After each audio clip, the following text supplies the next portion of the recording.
get my son and my wife to help me out. So they've helped me out a ton, and I've gotten a lot better at it. I'm still not as good as they are, but we'll see. Yeah, when I first got my podcast on Cincy Jungle, and like there's like an interview thing for it, and they're like, "Oh, yeah, do you know how to do this, this, and this?" And I'm like, "Yeah, sure."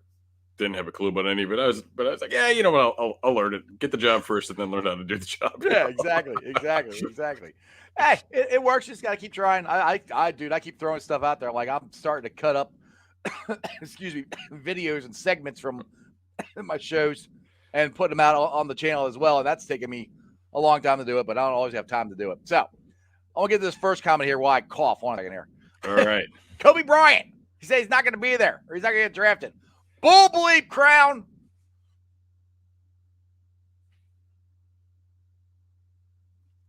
What's your thoughts? As I cough. Oh, I'm sorry. I think I missed the end of that because of the cough. All right, I said bull bleep. I think Kobe's going to get drafted. I don't. He's not getting drafted a week from today. No, you don't think? I don't. He's not going to the first round.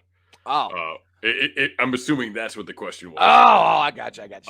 See, me and reading don't get along so well. But yes, first round though, it probably will not get drafted. Yeah, I mean, he's getting drafted. Yes. But yeah, I mean, I've seen that. People talk about that, but I think that's overvaluing some of the guys that we like, that we've seen here a little bit. Here's the thing. I like Kobe Bryant. And I like him as a mid-round type of cornerback.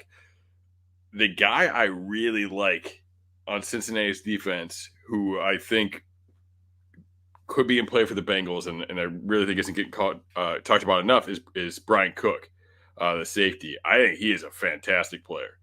And there's some things coverage-wise you haven't really seen out of him in that defense and what they do, but I think he's a great athlete. I think he's a hitter. Like he comes down screaming. I think that would be my top Bearcat to Bengal that I would like to see happen. That I think would be a really great fit. I mean, besides the obvious that isn't going to happen in Sauce. Yeah, exactly. I think that would be a great move for the Bengals, and I think that he is a guy who is not getting talked about nearly enough in this draft overall. Right. I think there's a lot of Bearcats like that. I mean, I think Alec Pierce. I think he is going to be a lot better NFL prospect that people give him credit for. Now, like I said, I got Bearcat sunglasses on. Sometimes I have my orange Bengal sunglasses. I got my red Bearcat sunglasses on here, and that's why I love Kobe and I love Alec Pierce. I love all these guys. I mean, they brought us, from the doldrums of Tommy Tuberville to the college football playoffs.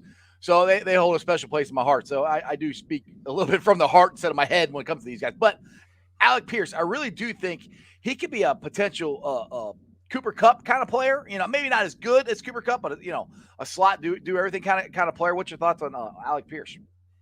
I don't know. I think he's probably better on the outside. He's a real vertical threat. So just looking at him, I think that could be a good spot for the Bengals too. Like that, I think he could be a mid-round kind of guy. And, they need to add some depth at the receiver position. Now, on Tate's gone, that was obviously he was hurt, so it didn't end up that way. But on Tate was, kind of presumed to be that third outside guy for a while.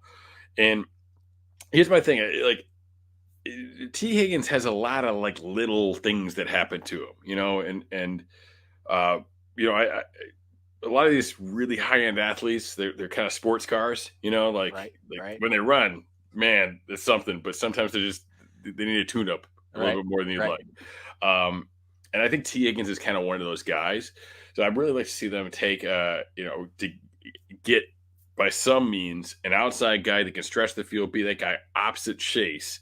Not as dynamic and good necessarily as Higgins, because you're not going to have that guy, you're not going to be able to put them guys in the roster or spend that kind of capital on that one position. But, I'd like to be able to see that. So if Higgins tweaks something in a game, you can kind of lay off him a little bit and put him on a bit of a snap count from time to time. I think a great example now, we're like, hey, they went to the Super Bowl, they're contenders, they're real contenders. And I think you look at the Patriots have been a great example of a team that have taken guys in the past who have injury issues, Gronk for one example, Danny Amendola for another example, and they really understand how to utilize those guys.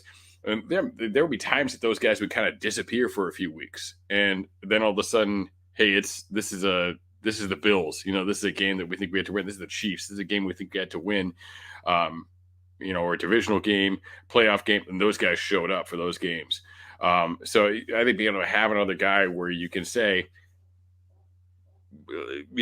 let's take the pressure off Higgins here because we got this one, and you could throw that guy in there. I think that would make a lot of sense for them.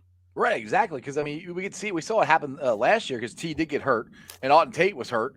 So we had Michael Thomas as your third wide receiver at the time when T was out. So yes, I do think they need to get another wide receiver. And the one good thing about this draft class is the wide receiver class is pretty big. I mean, there's a lot of pretty good wide receivers. I mean, I know Hot Take James. I keep bringing this up. James Rapine, he throws his hot take chain on, and he said Chris Olave. He might be there at 31, which I think he's saying that tongue in cheek. But to me, I'm kind of like, if for some crazy reason that happens, would the Bengals take him? I don't think he's